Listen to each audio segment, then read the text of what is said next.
Let's stay right here in Group B. Talk through what we're looking forward to in Matchday 5, now that Matchday 4 is in the books. A couple killer fixtures, Matchday 5, but we're going to stick with Group B. In the early match, 12:45 p.m. Eastern, a still alive Slavia Praha takes on Brann. Let's go. I am kicking it to you. Just going to go track back on defense. The floor is yours. The pitch is yours.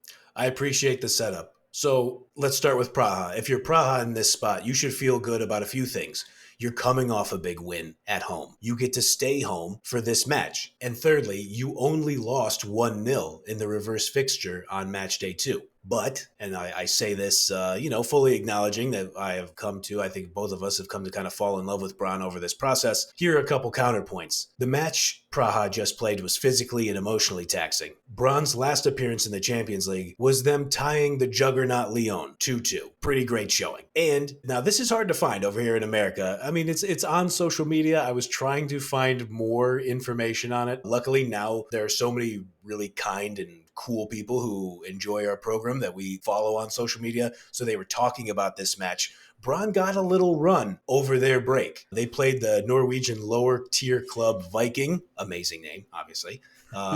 And Brann prevailed in that match 11-0. So let's just say you come off a 2-2 draw with Lyon and then you beat the last opponent you play, granted a lower tier club, but you beat them 11-0 in a football match. I gotta think Brann feeling pretty good right now. I would have to agree. One interesting thing too, thinking about Praha, obviously they get the big win. In their domestic league and also in the qualifying, they were super potent scoring wise. True. So it must be kind of rough for them to, have to move up to this level of competition and have to sort of adjust their game accordingly. But yeah, like you said, they're coming off a big win. In the US, we like to say, oh, that was a playoff game, because it's yes.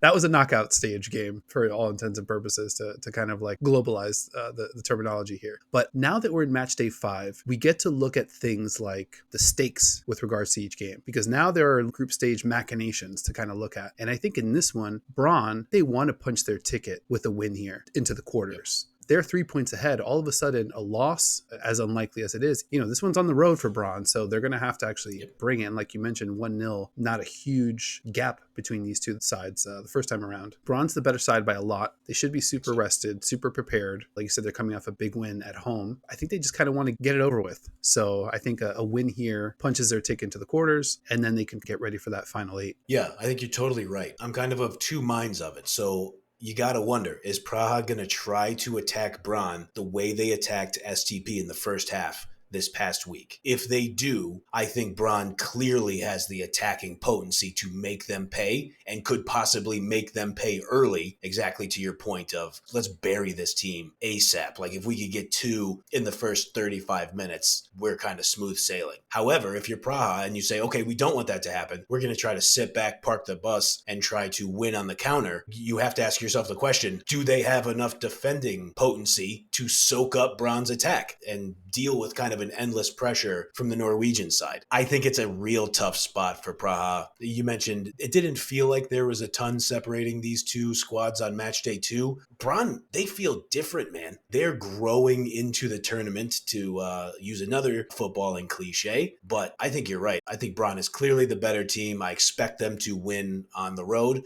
but that's why they play the games, so I'm excited to watch. Same here, and I don't think they're going to be as bothered by some tricky weather, but we'll keep an eye on that one. Yeah. In the later slot, staying in Group B, 3 p.m. Eastern on Thursday, the freshly eliminated St. Pölten. They host tournament heavyweights Lyon. What do we need to know about this one? Oh, buddy, I think STP might be tripping on a hole in a paper heart in this one. That's the last Stone Temple Pilots reference I will make.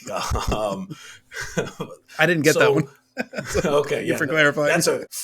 That's a great tune. Amazing music video too. I digress. Lyon had a tough win, which we chronicled last week, 1-0 over Paris FC last week in Division 1 Féminine. So they'll be entering this match fresh off the heels of playing Montpellier. We're recording this on Saturday. That match is happening on Sunday. So we'll see what kind of form Lyon is looking in from that. I'm going to take a wild stab in the dark. Probably pretty good. I'm going to go ahead and make that prediction early. So I think you look for this one to be, and not to take away from STP, like we talk about, like they dominate their domestic league too. They're a good side with good players. We talk about Schluter. We've talked about Bruntaler. Like they have good players. Mm-hmm. This is going to feel like with them out of the tournament and Lyon kind of looking ahead. It's got some friendly vibes, some exhibition vibes, some kind of, everybody get out there, get a good sweat, don't get hurt, but play tough. I also think for STP, the Austrian league, Frauenliga, they resume on March 17. So they don't want anybody to get hurt, in a game that is ultimately meaningless in air quotes. So I think both teams will go out there, get some good run, and then we could probably expect a pretty comfortable Lyon victory, I would assume. Yeah, even though Lyon will be on the road, I agree with you there. I wonder how many starters we're going to see on the Lyon side in this one. Obviously, they're in full-ish control of the group. They remain 3 points ahead of Brann. So if you're playing a little game theory, you might imagine, all right, we can get our second teamers some Champions League action, which would be valuable. Yep. And if something weird happens, we get a draw or it's 0-0 and we get clipped at the very end, we have the optionality to then bring back the starters for match day 6 and just stamp it. But maybe the second teamers actually win, and now you get essentially 2 weeks of rest to kind of avoid some wild injuries. Because I think we're at that time of year too where it's kind of cold and muscles kind of tighten up, and you don't really want to push it if you don't have to. I think we're seeing that globally. There's obviously the discussion around, is there just too much football? So I think that's for every kind of manager and player to take it upon themselves to kind of think through, all right, what should we be doing here? Let's kind of keep that long-term view. We talked last week about Millie Bright and Emma Hayes and the dynamic there with regard to, well, maybe there's some gamesmanship to figuring out, let's make the right decision for the club and also for the player, and I think a lot of time that results in